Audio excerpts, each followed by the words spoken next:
Hey everyone, welcome back. Today we're going to be focusing on how to become a football coach in the UK, step-by-step guide. To get started, it's important to start with your entry-level qualification.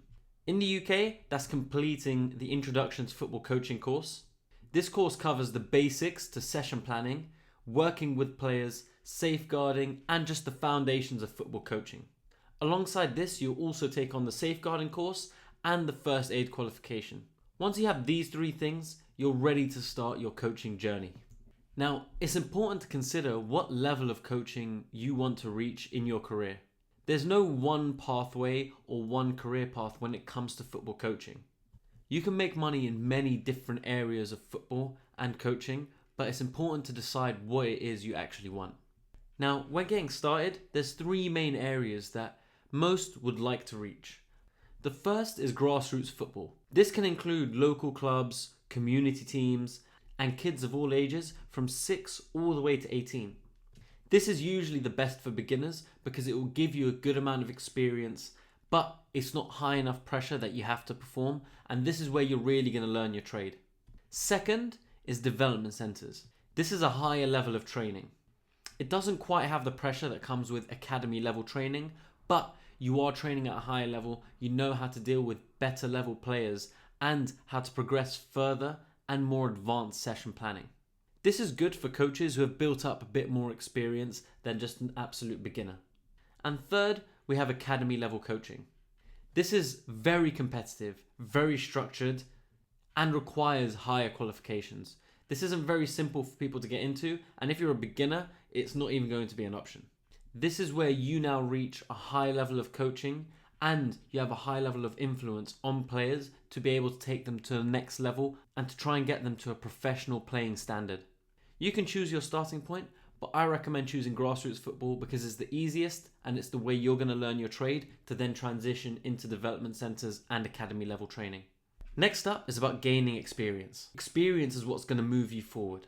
The fastest way to build it is through this 3-step process. Step 1, I recommend volunteering for 4 to 6 weeks. You can support warm-ups, you can shadow the coaches, and you can help with sessions. Second step is to assist a team or an age group. You can start taking small parts of the session and running it yourself to gain that experience of not just supporting within the session, but actually taking lead and being the main organizer of that drill or session. And step 3 is to begin leading your own sessions from start to finish. You'll build up a lot of confidence and knowledge through leading and through taking this 3-step process. It's important to start planning and running sessions for yourself. That way you can implement all your ideas firsthand and see what works, see what doesn't work, and work on your skill set from there.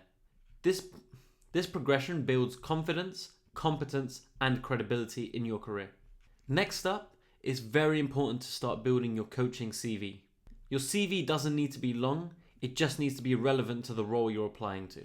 It's important to include things such as your qualifications, your experience, your coaching philosophy, your safeguarding and first aid courses and certificates, as well as any references you may have had for volunteering or for grassroots clubs or any other experience that may be relevant to the coaching role you're applying to. The main thing to focus on is to keep it clear, simple, to the point, and professional. Now with your coaching CV, you can start applying for coaching roles.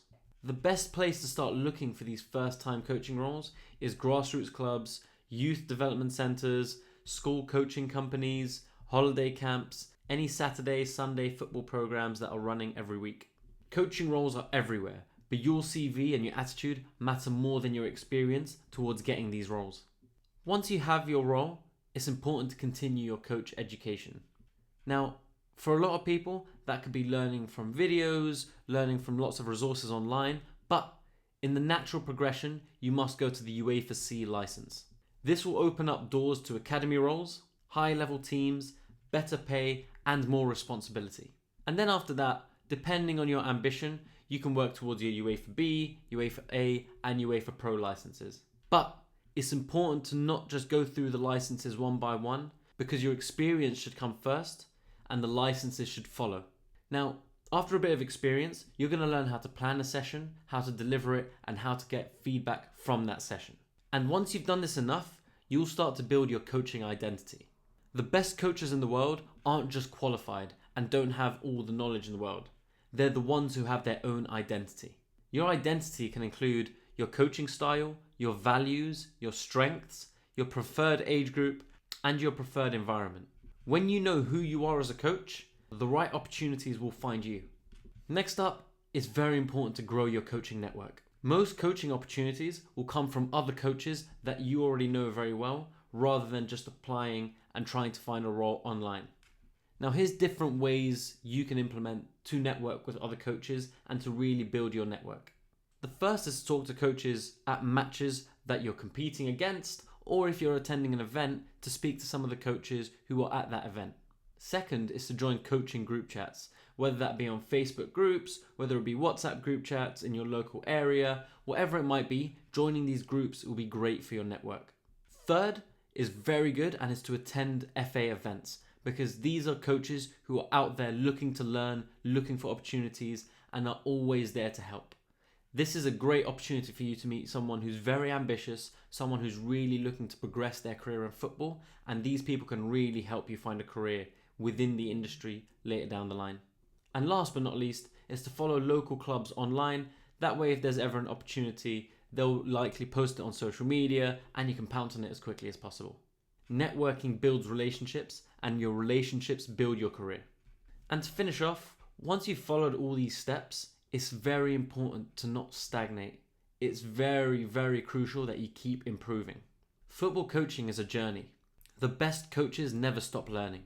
Whether it be through courses, watching games, studying tactics, or simply just reflecting on your own sessions. Improvement is what's going to give you your competitive advantage in the industry. I hope you guys found that helpful. And hopefully you got an idea of how to become a football coach in the UK, especially when getting started. If you have any questions, leave them down in the comments below and I'll be sure to get back to you. Otherwise, I'll see you on the next one.